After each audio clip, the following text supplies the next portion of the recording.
So hello everyone and welcome back to another very important video session from your own channel Ozone Classes. My name is Vipin Kumar Sharma and I am your biology mentor. In this video, I am going to begin a very surprising series that is called as Morning Bites.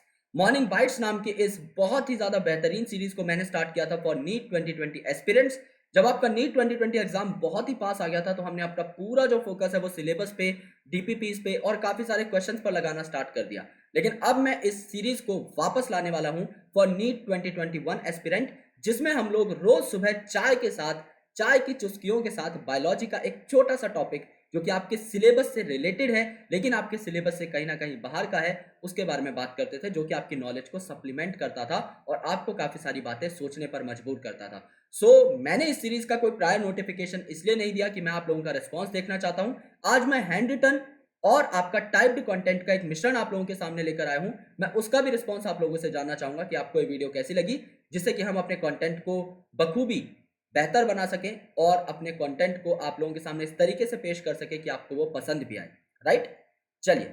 तो guys, अगर आपने मुझे अभी तक Telegram पर join नहीं किया है तो मेरे टेलीग्राम चैनल पर आप मुझसे जुड़ सकते हैं। टेलीग्राम चैनल का नाम है ओजोन क्लासेस, लिंक आपको डिस्क्रिप्शन में मिल जाएगा। मेरा एक और यूट्यूब चैनल है जिसका नाम है ओजोन क्लासेस 2.0।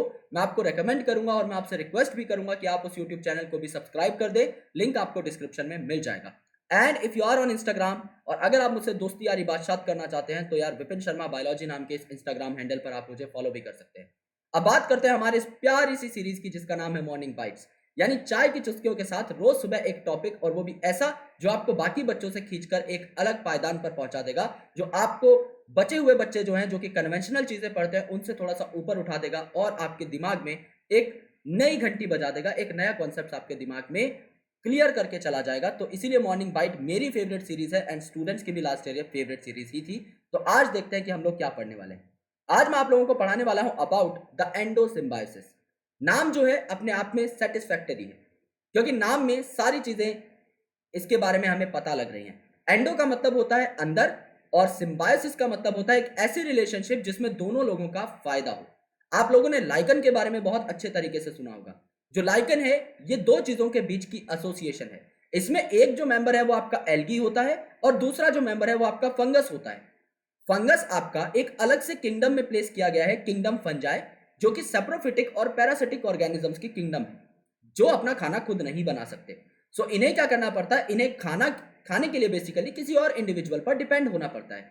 एल्गी जो है ये आपके फोटोसिंथेटिक होते हैं, यानी एल्गी खाना बना सकता है और फंगस नहीं। तो फंगस अगर जुड़ा है तो किस मोटिव से जुड़ा है कि एल्गी के साथ रहूंगा तो मुझे टाइम टाइम पर खाना मिलता रहेगा।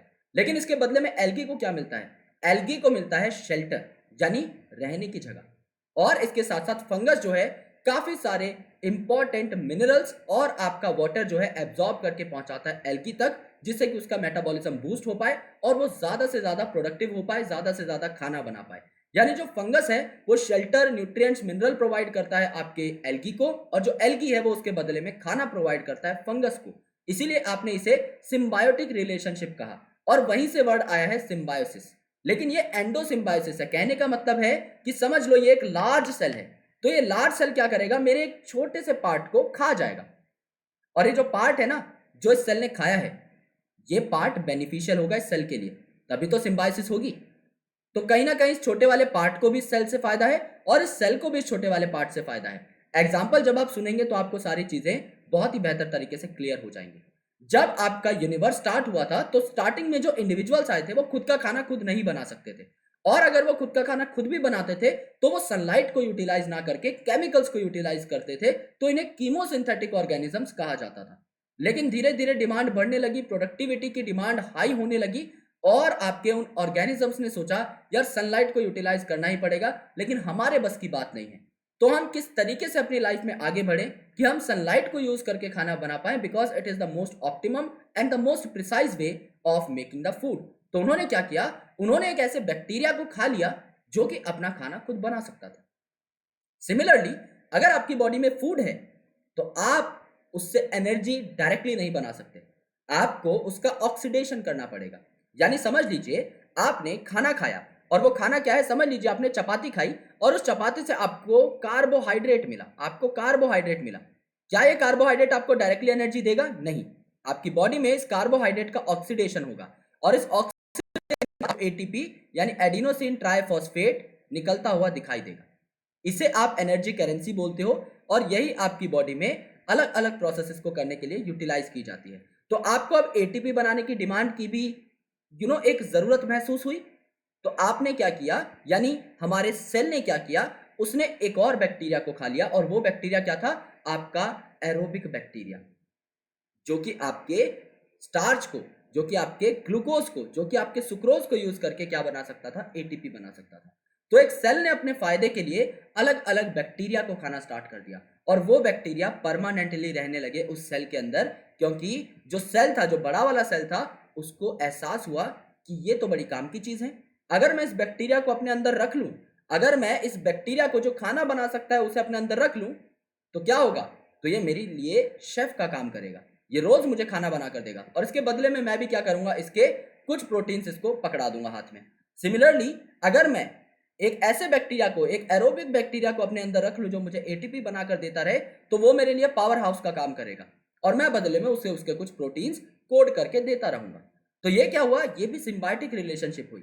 जो आपके छोटे छोटे बैक्टीरिया थे, जो फोटोसिंथेटिक बैक्टीरिया थे, जिसको आज आप क्लोरोप्लास्ट के नाम से जानते हो, और जो एरोबिक बैक्टीरिया था जिसको आज आप माइटोकॉन्ड्रिया के नाम से जानते हो, इन्होंने क्या किया, इन्होंने अपने प्रोटीन्स कुछ कोड करवा लिए आपके बड़े सेल से, और बड़े सेल ने क्या किया, इनसे खाना बनवा लिया और इनसे एटीपी बनवा ली। तो दो तरफा इनका प्रॉफिट हुआ। सबसे पहले ये जो था सेल, प्रोटो यूकैरियोट, ये बहुत ज्यादा एडवांस नहीं था। मेम्ब्रेन आपकी डाइवर्सिफाई होने लगी, मेम्ब्रेन आपकी क्या होने लगी, मॉडिफाई होने लगी, और आपका मेम्ब्रेन बाउंड न्यूक्लियस और एंडोप्लाज्मिक रेटिकुलम यहां पर बनना स्टार्ट हो गया।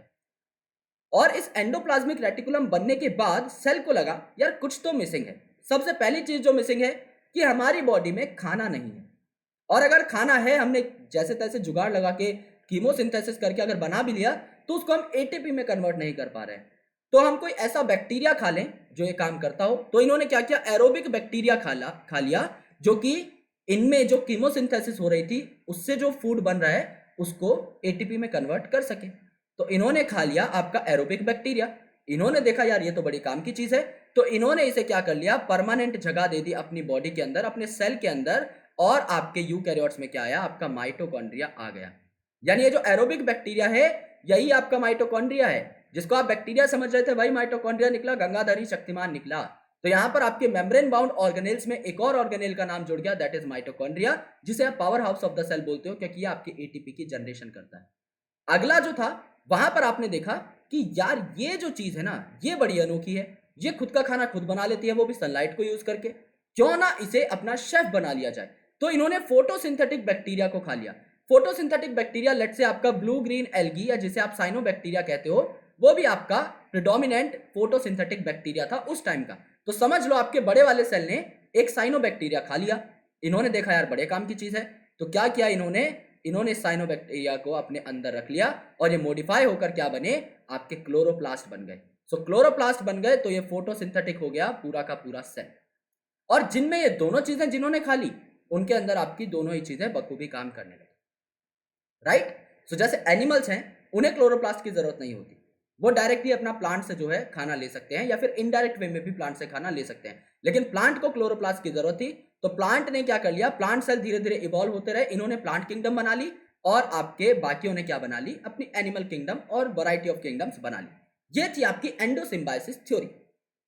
अब इसके प्रूफ क्या है, क्या प्रूफ है कि आपका क्लोरोप्लास्ट जो है वो किसी जमाने में बैक्टीरिया था, क्या प्रूफ है कि आपका जो माइटोकॉन्ड्रिया था वो किसी जमाने में बैक्टीरिया था। तो इसके लिए हमें देखने पड़ेंगे प्रूफ।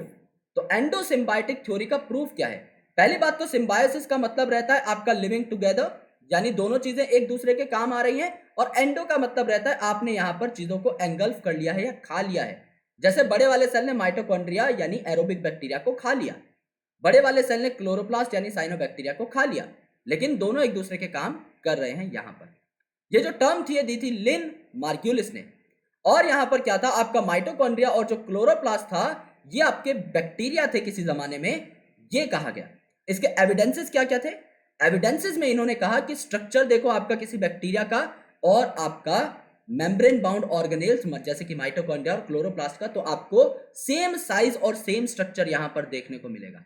आपका थोड़ा बहुत ओवल स्ट्रक्चर और लगभग same size that is 1 to 2 micron या 2 से 5 माइक्रोन, यानी अराउंड 1 से 5 माइक्रोन के आसपास का साइज इनकी टिपिकल रेंज आपको देखने को मिलेगी।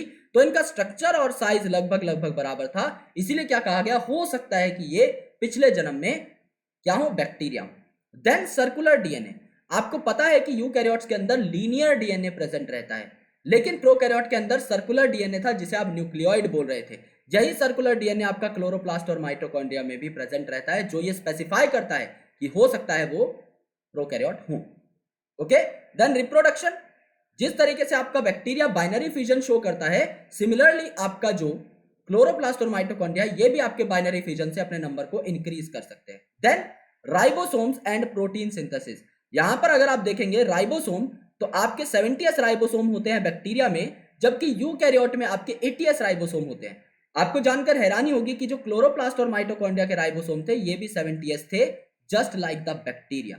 तो ये सबसे बड़ा एविडेंस था जो आपको कहता है चीख चीख कर कि जो क्लोरोप्लास्ट और माइटोकॉन्ड्रिया है ये और कुछ नहीं बैक्टीरिया हैं, जो कि आपके इवॉल्व हुए हैं, जो आपके मॉडिफाई हुए। तो ये आपका अर्ली सेल है यानी इनिशियल सेल। ओके, अब इसने अलग अलग डोमेन्स बनाए, कुछ आपके बैक्टीरिया थे, कुछ आपके आर्की बैक्टीरिया थे, कुछ आपके यूकैरियोटिक सेल थे। अब यहां पर जो बड़े बड़े सेल्स है ना, उन्होंने क्या किया, उन्होंने आपके इन छोटे माइटोकॉन्ड्रिया और क्लोरोप्लास्ट नाम के बैक्टीरिया को खा लिया। माइटोकॉन्ड्रिया क्या है, ये कुछ नहीं है, ये आपका एरोबिक बैक्टीरिया है। क्लोरोप्लास्ट क्या है, ये कुछ नहीं है, ये आपका बीजीए या फिर आपका साइनोबैक्टीरिया है, राइट।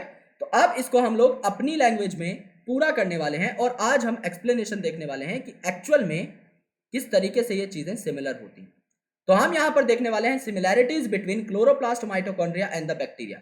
सबसे पहली बात कि आपका साइज एंड शेप, तो इनका साइज और शेप जो है ये एक जैसा रहता है, जो कि बताता है कि हाँ भाई आपके क्लोरोप्लास्ट और माइटोकॉन्ड्रिया सेम सेम हो सकते हैं। सेकेंड आपका राइबोसोम, तो राइबोसोम जो कि आपका 80s होना चाहिए यूकैरियोट में, वहीं यूकैरियोटिक सेल की ऑर्गेनेल्स जैसे माइटोकॉन्ड्रिया और क्लोरोप्लास्ट में आपका 70s राइबोसोम था, और यही 70s राइबोसोम आपका सेम टू सेम किसमें था, प्रोकैरियोटिक सेल यानी बैक्टीरिया में भी। तो यहीं से पता लगता है कि क्लोरोप्लास्ट और माइटोकॉन्ड्रिया बैक्टीरिया से रिलेटेड है। देन आता है आपका यहां पर रिप्रोडक्शन यानी आपका बाइनरी फिजन। अब जो बाइनरी फिजन है, जैसे कि आपका अगर समझ लीजिए माइटोकॉन्ड्रिया है, तो ये माइटोकॉन्ड्रिया क्या कर सकता है, ये माइटोकॉन्ड्रिया दो माइटोकॉन्ड्रियॉन्स में डिवाइड हो सकता है।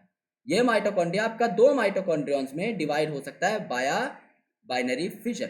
और सेम आपका रिप्रोडक्टिव स्कीम देखने को मिलती है किसमें, बैक्टीरिया के अंदर। तो ये भी एक बहुत ही ज्यादा बेहतरीन एविडेंस था आपके एंडोसिम्बायोटिक थ्योरी का।